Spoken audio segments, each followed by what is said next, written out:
Hi, everyone. This is Kirsten with Fox Point Publishing, and this afternoon we are talking with Andrew Nelson. He is our newest author. He came on here, about 2, 3 weeks, a month ago, something like that. And we're going to get to know him. And as you know, with all these conversational interviews that we do, they've already picked out the questions, so they should know the answers to them. So we're going to get going here. Andrew, do you want to say hi to everyone in the YouTube world? Hello. All right. Okay. First question. He picked like 6 questions, but there's one we're going to start him off with for sure, and I know he knows the answers to this. Tell us about yourself. Oh, hi. I'm a 33-year-old man from the United States. I grew up in Wisconsin, but I've been in Ecuador for the past 6 years as an English teacher. And I really like reading books, so I thought I could write a book, and writing is a lot harder than I thought it would be. Yep, pretty much. And your family? I have a wife and I have a son, and my son is 5 months old now. Okay, are you starting to get some sleep? Yeah, a little bit. Okay, good. Because I Mhm. know when we first talked with you, it was a couple months ago, and you were still pretty tired. Yeah. Anyway, Mhm. all right. Well, okay. First question: who are your favorite authors? That's a great question. To start off with, I really like Theodore Sturgeon. Basically, he had a necklace or like a pendant, and it was a giant Q, and it had an arrow that goes through it. And basically, he would always say, like, what's the next question? What happens next? So all his stories are structured like that. But let me give you an example, like how he would write. So imagine you're writing a book and it's about an alien planet. Great. What's the next question? Well, your planet needs people. Okay. The people have long hair. They're like Chewbacca, or they're like Cousin It from the Addams family. Cool.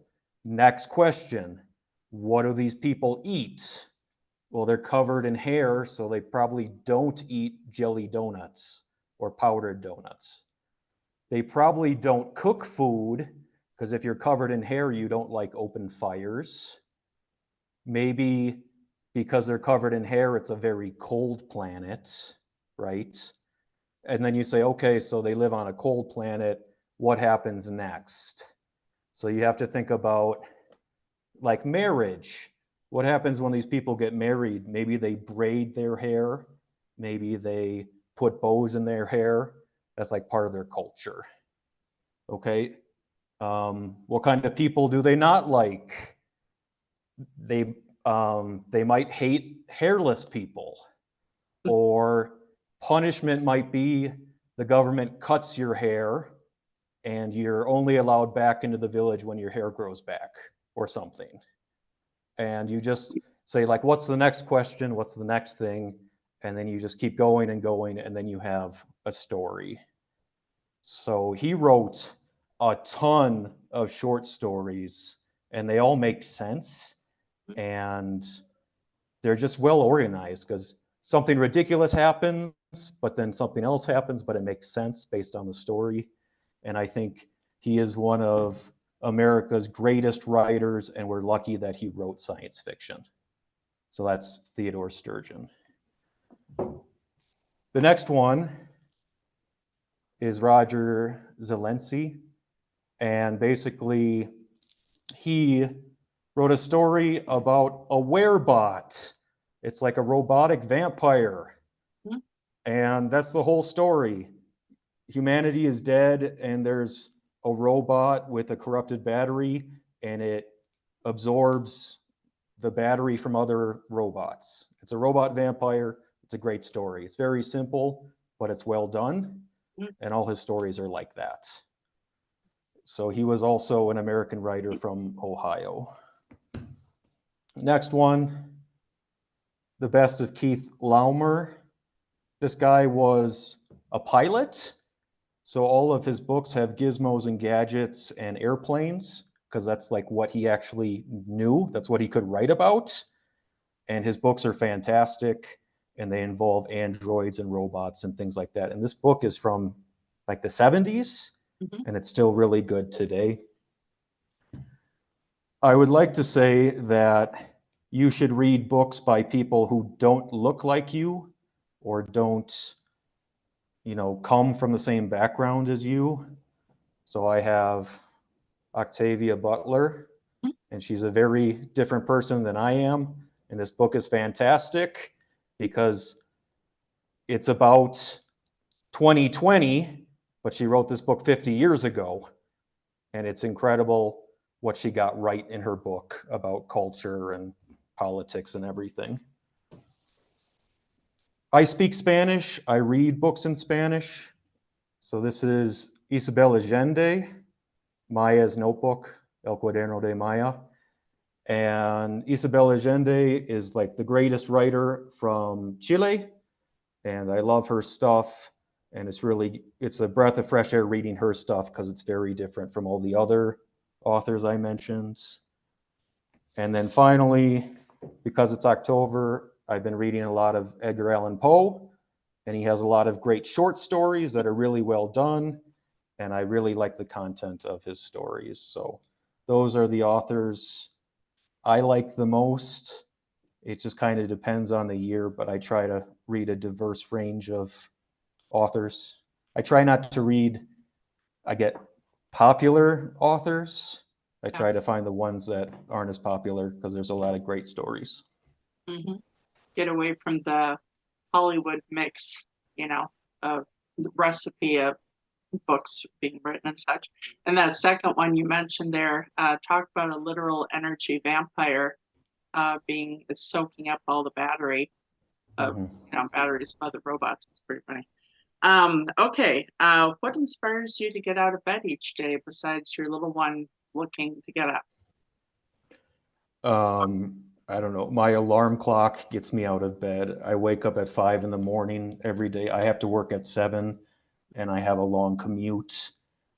But the reason I do that is so I can get home early and I can spend the afternoon with my son.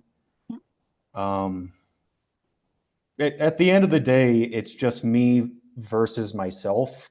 So basically, am I better than last year?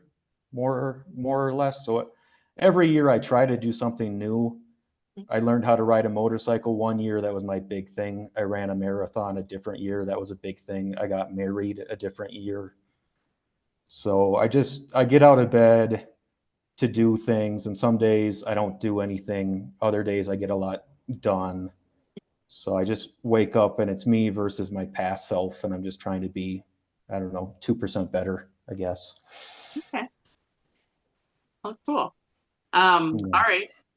What inspired you to write your first book? One of my friends posted that he wrote a book on Facebook, and this was in 2019 in November. And then it's like, if he can do it, I can do it kind of thing. And then I wrote a book and it was terrible. It was incredibly bad. And then I spent like 2020 and 2021 just rewriting my book and doing stuff like that. And I guess I did my book because I couldn't find a book that I really, really liked all of it. So some books, the entire book, nothing happens. Like it's beautiful, it's really descriptive, and you learn about the characters and their backstories, but you read like 200 pages and a person was walking through the mountains the whole time or something. Yeah. And then other times there's like spy books or action books where they're very short and they're very good, but you don't really know much about the character. So I wanted to write a book where it was kind of both, where it has like these slow parts where you really, with lots of good world building, but then also fast parts, because I had trouble kind of finding a book that reached a good balance. And I also wanted to see if I could write a book. It was like my yearly challenge. Can I write a book? And I put a lot of stuff in there that I like to read about, so nature. And it was 2020, so I was stuck inside my house, and I knew a lot of people would want to read about nature and outside and flowers and all that stuff. So all the things I kind of missed, I put in the book. Did you set your book up? All right, so first of all, it's sci-fi. Do you want to let people know about your book without giving all the good stuff away? Sure. My book is like a portal fantasy book, more or less. So, like the Wizard of Oz, Dorothy travels to a new place because of the tornado, or Narnia, they stumble through the wardrobe and they end up in a new place and things happen. So, I really like portal fantasy just in general. I like Rick and Morty, and I like shows where they go to different places. Um, but in addition to that, a lot of those books are for children or they're for teenagers. And my book is more for adults, because a lot of books you read, they go somewhere and everything's great and they're all happy. And then my book is darker, and could I survive with my skill set in a new place? Maybe a little bit, but it would be really challenging. So I like the concept where it's like a portal fantasy. You end up in a new place, but the characters are older and they've been here for a while, so they think like I do, because I'm 33, and all the books I find, it's always like a 13-year-old steps through a door or something. Did you set it up as a possible series, or is it a standalone? And if so, either one of those questions, have you started your second book?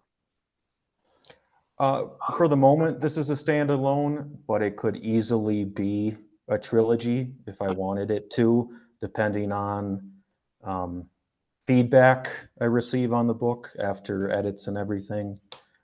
I'm thinking about starting another book, but my second book wouldn't be related. It would be very different, but hopefully my writing style is similar enough that people would enjoy it. Okay. Oh, cool. All right. Let's see here. Well, you had already mentioned an adult, but who is your ideal reader other than being an adult? Really anybody who likes fantasy, anybody who likes fantasy worlds, anybody with a strong imagination, but also the people, when they read books, they want the books to make sense. So there's a lot of people where they've read Harry Potter, they love Harry Potter, and then there's also people where they say, oh wait, this is a plot hole, and how did this happen, and how did this happen? And I want those people to read my book and feel good and go, oh yeah, like the story made sense, and I didn't notice anything wrong with the story. So like an enjoyable story you just read from cover to cover, and you're not like picking all these mistakes and plot holes and stuff out of it. Just something people can enjoy, and people who really enjoy nature, maybe people who live in a city and they can't go to the park all the time, they'll really enjoy my book, because I have a lot of nature scenes, and I like writing about the weather and rain and storms and canoeing and things like that. So people who like the outdoors would love my book. Yeah, cool. Is there anything about your style or genre that you find particularly challenging when writing? Yeah, fantasy.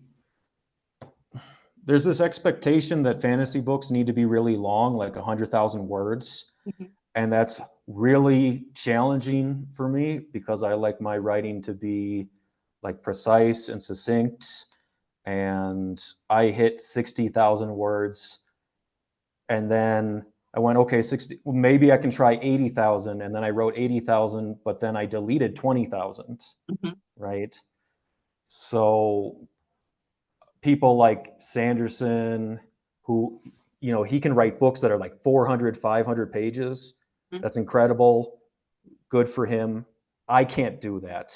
That's very challenging for me because I want every paragraph, every chapter to be there for a reason. And I don't like fluff, but obviously fantasy has world building. So it's a hard balance to incorporate things that help the reader better understand the world without just like putting in random facts and random chapters. So if there was something in my book that I went, oh, this is not important or this distracts the reader, I would cut it. So I like my book, I like everything in my book, but it would be very challenging for me to double like the word count Right. currently. I can tell you from a sales point of view, first of all, with as busy as our lives are, and for the fact that with all the stuff that's bombarding people, people's attention spans have gone down Mm-hmm. overall, general, so no longer are the days of one having the time or the attention span, or for some, the interest to sit around and read 100,000 or 120,000 words. I mean, if you can get absorbed into the book and maybe pace yourself over a few days or whatever. But a lean and mean, slimmed down book where you got, as you were putting it, on point, people Mm-hmm. appreciate that. And if they can sit down in an afternoon and jam it out, it makes a good impression. They also appreciate, for all the people like myself who has TBR piles, to be read piles, we appreciate being able to sit down, slam it out, be like, yay, we got something done today. Mm-hmm. So yeah, no, that's good. And then the other question that you had here, any advice for other writers? Yeah. Um, where do I start? I have a lot to say, and I'm trying to figure out the best way to say it. Okay. Make the ordinary extraordinary. Write about things you know, because you're not gonna cause problems. If you write about things you know, you'll be able to describe things really well, and your world will make sense, right? So I've had a lot of different jobs and I've met a lot of people, and that's helped me write my book. Try to get some sort of mentor or somebody to help you, because it doesn't matter how many times you read your manuscript if you don't know something, right? And that can be formatting your manuscript or just like what's expected in a chapter and things like that. So try to find a teacher or a mentor. If you have any friends that can read your manuscript, that's very helpful, because they don't know what you do. You need to take breaks because you don't know what's in your memory and what's on the page, right? So it's okay to step away from your book. In terms of writing style, you need to incorporate the five senses, right? So if you have a war scene, it's going to smell bad, right? There's dead bodies and there's burnt horses and there's probably blood on your face and there's sweat in your mouth and stuff like that. And there's screaming and your face is all salty and things like that. So if you can like use all the five senses as much as you can, that can help you with your word count as well. And it also helps you avoid saying things like, oh, he was tired or he was angry or whatever. So that goes a long way. Um, Obviously, read a lot, but then examine what you're reading, and then you'll notice things like Edgar Allan Poe starts a lot of his sentences with the word such. And that's a cool way to start a sentence instead of starting with just a noun, right? Or you look at all these different writers and they have different sentence structures and they have different grammatical phrases and stuff. So if you can see what they're doing and try to incorporate that into your writing, that can really change your writing for the better. And then finally, do hard things. Do things that make you uncomfortable, because that's how you grow as a writer. So my book now is in third person, but my next book I might do in first person, because I've never written anything in first person. So that would be a challenge, but I would learn a lot. Right. And then obviously I've never stepped through a portal into a different reality, but I need to write like I did. And if the place is covered in snow, what does that feel like? What would I do in that situation? Would I actually do that? Like, I'm not trying to write for like people, I'm trying to write for what makes sense. And so if you read a chapter, it's going to be awful. And if you rewrite it 10 times, you're going to read it and you're going to be proud, because it makes sense and it's kind of lyrical. Mm-hmm. And then my very last point is I'm a musician. So when you write songs, you need to connect the A part to the B part. Right. You need some sort of connective tissue. So as a writer, if somebody's in the kitchen and then they go to the car and they drive off to work, you can put stuff in the middle. Yeah. So it's like, what did they do in the kitchen? What did they do after? And then what did they do like before they got in the car? So when I was writing, there was a lot of parts where there were these kind of holes. Mm-hmm. And then I would fill in those holes, fill in that connective material, and that made my book a lot better. So if you don't know what to add to your book, just look at the scenes and see if you can put a scene in between them, and then that helps your word count and it fills out the world building, and then people understand like how this person got from part A to part B, and then if you drive to work, what happens on the way to work? Right? Because work is part C, so what happened in between part B and part C? And then if you think about the weather, if it rains, then maybe there's a car accident, or you get to work late, or your car is muddy, and that can affect the main character, and that can affect their actions and what happens to them and what they think. So if you can incorporate this connective material in between your scenes, you'll have better scenes, and that can help shape your book into a direction you weren't planning on, but it's more organic. So that's my biggest thing is musicians, you need to come up with music in between your different sections to make it make sense, and writers need to do the same thing. You can't just skip from like A to B, because it's very jarring and people don't like that. Yeah. It sounds like you're a combination of both a pantser and plotter. Have you heard of those two terms before?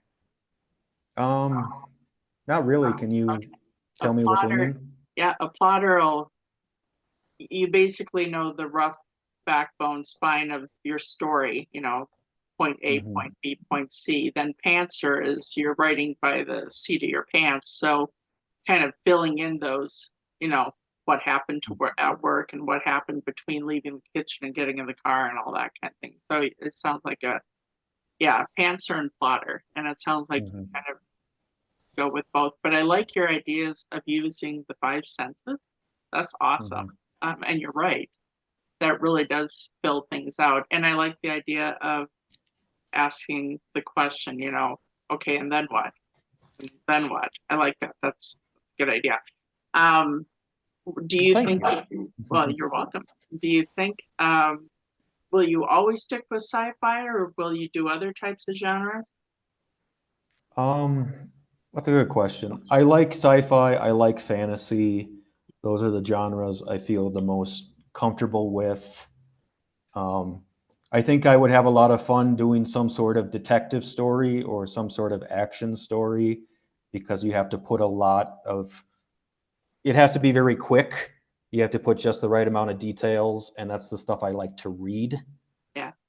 I don't like to read bloated books where like something happens and you just skip like 10 pages and then You're the event still there. ends. Yeah, you're still there.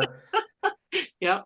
So I wouldn't mind writing some sort of like action book or detective story because it's nice and fast. Yeah. Um, that's what I'd like to do. Mhm. And But again, I like fantasy because it's basically reality with just a little twist, yeah. right? Because it's based on reality. But like hard sci-fi is really difficult. You really have to know chemistry and you really have to know biology, and that's not my area of expertise. My area of expertise is linguistics, and I could do something and I could probably make my own language and stuff, and that'd be cool, but that doesn't really interest me at the moment. Yeah. It's a lot of work. One of our other authors has spent about 30 years putting together a 12-book series. Uh, Oh my God. oh Wow. yeah, I mean, he's done an incredible job, but it's taken him 30 years to put together too. So Hmm. yeah, but the snapping. I mean, again, that's what people like. The majority of the people, not everyone, but the majority, cut the fluff, Hmm. give me the facts, and make it tight and like I said, slam it out in an afternoon. And yay, we got something done. Anyway, so those are the questions that I have. But do you have anything else that has crossed your mind while we've been talking? That's a great question. Putting you Um, on the spot. I have an author's Instagram now, and I'm thinking about putting tips for better writing Mhm. on my Instagram, like the five senses, and basically making that a post so other writers can go to my Instagram and their feed will just basically be like a small tip that has worked for me. Yeah. And I think that can help anybody Mhm. because my book has a lot of strange weather patterns in it. So if it's hot, it's incredibly hot and the sun is beating down on you. And I like that kind of description. Mhm. And then there's a scene in the book where it's incredibly cold and there's snow and there's the wind beating against you and the ice is grinding into your face and stuff like that. Yeah. I personally, I like reading that when I read books because Mhm. I feel like I'm actually in the book and I actually feel cold. I get goosebumps, or I feel like I'm going to sweat when I'm like reading this book. Right. So that's what I like to do. That's what's worked for me. And I've gotten feedback where they're like, oh, I feel like I'm actually in the canoe. I feel like I'm in the lake. Yeah. And if I can share that advice with other writers, I think that's great. Mhm. But obviously, I don't know everything. So I still have problems with um, conflict, Mhm. right? I could not write Game of Thrones. Like all the conflict and the backstabbing and the lies and stuff, I'm not good at that. Yeah. So I kind of stick to what I know, which is more what I like, which is nature and adventure and stuff like that. Right. So I don't have all the answers on how to write really well, but I've learned a lot since 2019. I I bet. feel like I feel like I'm a lot better at what I do. And writing is not a natural thing. There's Mhm. languages without writing. We have to learn it Mhm. and we have to learn all the conventions and stuff. So I think on my author Instagram, I'm just going to have like a tips page and it's going to be something really simple. And then authors can go to my page and they get something useful. So I Oh, think I'm going to do that and share what I've learned about being a writer. that's a great idea. What's your Instagram handle? A. Nelson Books. Okay. Oh, that's pretty easy to remember. I was gonna say Mhm. with the snow and the ice in your face and then really hot, I mean, you're obviously using your experience in Wisconsin versus Mhm. Ecuador. Um, Yep. I was gonna ask, well, two things. One, what, how did Ecuador come about? How did you get down there? How did you decide? Blah blah blah. And then two, um, give us, I mean, for all of us, Midwestern folk, I mean, obviously other people around the world will be seeing this, but I personally have never been to Ecuador, but I've sat in Minnesota for 45 years. So give us a little about that. How'd you get down there, and then tell us a little bit about it. I have a master's in teaching English to speakers of other languages. Mhm. So I can teach English abroad, and I wanted to learn Spanish and practice my Spanish. And I was thinking about, should I go to Colombia? Should I go to Argentina? Things like that. I went to Chile on vacation. I absolutely loved it there, but it was just a vacation. Mhm. I graduated, and then I found a job opportunity in Ecuador, and then I got accepted, and then I came here, and I've been here ever since. But also, Ecuador uses the US dollar, Oh, okay. so I didn't have to worry about conversions or paying my student loans in pesos or anything like that. Uh-huh. Because other countries, like if I go to Colombia and then Colombia has political problems, then the dollar and the peso fluctuate, and then suddenly maybe I'm making less money, Right, right? But I'm doing the same job, right. and it's the same. If I went to Brazil, I know they speak Portuguese in Brazil, but in Brazil they have reales, and that is like 4 to 1 or 5 to 1 at Oh the boy. moment. Nice. So, and then in Argentina, the inflation is really, really bad. Yeah, And Argentina might get the US dollar depending on their elections this year. yeah. So I went to Ecuador and they pay in the US dollar, and I was able to pay off my student loans because 1 to 1 ratio. And then if you've never been here, it's it's really nice. There's 2 seasons. You have the rainy season, which is the winter, and then you have the sunny season, which is the summer. The sun comes up at 6 in the morning and it sets at 6 at night, like every single day. Like that Yeah. never changes. Okay. And it's, I don't know, it's maybe like always 75 to 80 degrees, always. And the weather, so because of that, there's no fall like in Wisconsin or Minnesota. Yeah. But you can exercise every single day, for example, and the cost of living is really nice, and there's lots of fruits you can buy, and there's a lot of fruits that are not available in the United States, and you can buy a large slice of watermelon, like a quarter of a watermelon, for $1.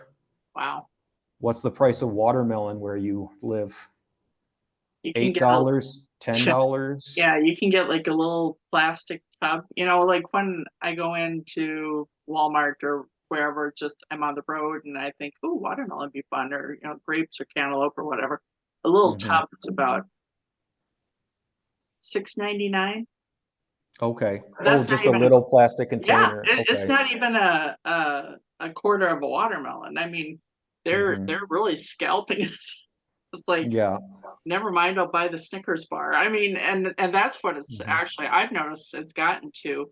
Fresh, healthy food is way more expensive that I'd Yeah. rather eat than, your Snickers bar. No offense on anyone with the Snickers thing, but one cannot live on Snickers alone. I have tried that and it doesn't work. Yeah. So like a 10-pound watermelon, like a huge Um, watermelon. a 10-pound watermelon, that would be, $4.99, $5.99, might even be Hmm. $6.99. I mean, so I Yeah. understand you're paying for the convenience of the packaging and, all the hard work that went into slicing them into cubes, but still, Hmm. yeah. Yeah, so Ecuador exports bananas. Mhm. So bananas are very cheap. They export flowers. Oh, okay. So I can get what's the word? 3 bouquets of roses for $5. Like the big Valentine's Day Yeah, yeah. bouquet.